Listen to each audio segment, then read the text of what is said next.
तो चलिए बड़ी खबर पर आते हैं। अरविंद केजरीवाल की बात करते हैं। अरविंद केजरीवाल पर सुप्रीम कोर्ट में सुनवाई पूरी हो चुकी है। केजरीवाल को 47 दिन बाद मिलेगी जेल या बेल। कुछ ही देर में ये फैसला हो जाएगा। ये सुप्रीम फैसला आने वाला है। केजरीवाल की बेल से बदल सकता है चुनावी समीकरण। इंडिया गठबंधन को क्या रिहाई से नई ताकत मिलेगी? ये तमाम सवालों के साथ किस्सा कुर्सी का मैं आपका स्वागत है। हम इस पर चर्चा भी करेंगे, लेकिन पहले ये आपको बता दें, पूरा अपडेट दे दें कि सुनवाई पूरी हो चुकी है, सिर्फ फैसला आना बाकी है। अपनी गिरफ्तारी को चुनौती दी थी अरविंद केजरीवाल ने, सुप्रीम कोर्ट में चुनौती दी थी। इससे पहले वो हाई कोर्ट भी गए थे, लोअर कोर्ट भी गए थे, वहां उन्हें किसी तरह की कोई राहत नहीं मिली थी। लेकिन अब सुप्रीम कोर्ट में उन्हें उम्मीद है कि यहां से उन्हें राहत मिलेगी। और सबसे बड़ी जो दलील उन्होंने दी है सुप्रीम कोर्ट में, वो यही है कि चुनाव के मद्देनजर उनको गिरफ्तार किया गया है। यही दलील उनके वकील की तरफ से दी गई कि चुनाव के बीच में उनको गिरफ्तार किया गया। वो दिल्ली के मुख्यमंत्री हैं, एक पार्टी के सर्वेसर्वा हैं। ऐसे में उनकी गिरफ्तारी ठीक नहीं है और जानबूझकर ये गिरफ्तारी चुनाव के समय में की गई ताकि वो प्रचार ना कर सकें अपनी पार्टी का। तो ये तमाम दलीलें उनकी तरफ से सुप्रीम कोर्ट में भी दी गई हैं। जो दलीलें उनकी हाई कोर्ट में दी गई थी या लोअर कोर्ट्स में दी गई थी, वही दलील उनके वकील की तरफ से दी गई है सुप्रीम कोर्ट में भी।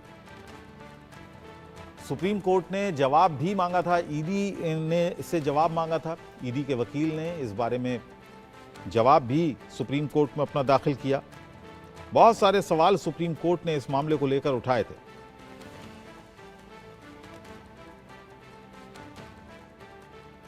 अब थोड़ी देर में यह फैसला हो जाएगा कि अरविंद केजरीवाल बाहर आते हैं या नहीं, सुप्रीम कोर्ट उनको राहत देता है या नहीं देता है। तमाम सवाल अभी भी हालांकि बने हुए हैं, लेकिन जो रुख रहा है सुप्रीम कोर्ट का और जिस तरह के सवाल सुप्रीम कोर्ट ने ईडी से पूछे, ईडी के वकील से पूछे, उसको देखते हुए एक अंदाजा लग रहा है कि शायद कोई राहत अरविंद केजरीवाल को मिल जाए।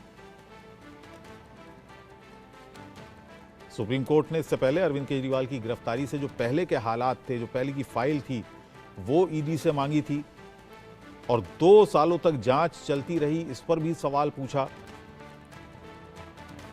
सुप्रीम कोर्ट ने ईडी से यह भी कहा कि 2 साल तक किसी मामले में सिर्फ जांच चलती रहे, ये किसी भी एजेंसी के लिए ठीक नहीं है।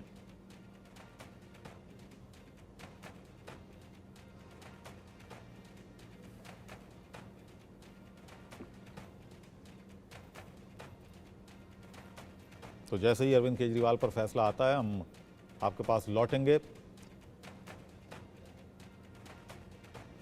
इस खबर के साथ आपको बता दें कि बहुत सारे सवाल सुप्रीम कोर्ट ने ईडी से भी पूछे।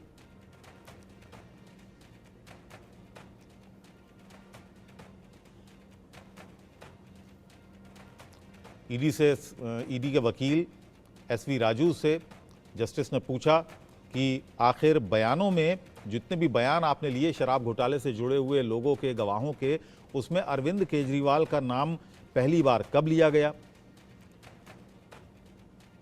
इसके अलावा कोर्ट ने पूछा कि इतना समय क्यों लगा, जब क्योंकि इस पर 23 फरवरी की बात आई कि 23 फरवरी को पहली बार नाम आया था। उसके बाद कोर्ट ने पूछा कि आखिर इतनी देर क्यों लगी। तो चलिए, इस पर जैसे ही फैसला आएगा हम आपके पास आएंगे इस फैसले को लेकर। ईडी पूरी कोशिश कर रही है कि किसी भी हाल में अरविंद केजरीवाल को बेल ना हो और अरविंद केजरीवाल जेल से बाहर ना आए। कोर्ट रूम का तापमान दिल्ली की तपतपाती दिल्ली से ज्यादा है, गर्मी से ज्यादा है। वहीं कोर्ट के बाहर आम आदमी पार्टी और बीजेपी के समर्थक जमा हैं। वहीं दिल्ली पुलिस का बड़ी तादाद में मौजूदगी इस बात की तस्दीक है कि फैसले के बाद सुप्रीम कोर्ट के बाहर का माहौल काफी ज्यादा गर्मा सकता है। तो वो तस्वीर भी हम आपको दिखाते हैं, बाहर क्या माहौल है। हमारे संवाददाता वहां पर मौजूद हैं, हम उनसे भी जानकारी लेंगे कि बाहर किस तरह की सुरक्षा है सुप्रीम कोर्ट में। सुप्रीम कोर्ट ने जो पूछा, आपने शुरू में ही पूछताछ क्यों नहीं की? ये तमाम वो सवाल हैं जो जिसका मैं जिक्र कर रहा था। वो दिल्ली के सीएम हैं, असाधारण मामला है, चुनाव प्रचार से आखिर क्या परेशानी है ईडी को? 2023 में नाम आया, आपने कुछ नहीं किया। अंतरिम जमानत दे सकते हैं, फिर सुधार कर सकते हैं। ईडी अंतरिम जमानत पर दलील पेश करे। ये तमाम वो सवाल हैं जो सुप्रीम कोर्ट ने ईडी के वकील से पूछे। शुरू से पूछताछ होती तो दुर्भावना कहा जाता, ये ईडी के जवाब है। समझने में समय लगता है, यानी केस समझने में समय लगता है, रातों रात हम ये नहीं कर सकते। वो चुनाव प्रचार करना चाहते हैं, सीएम आम आदमी से अलग कैसे हैं?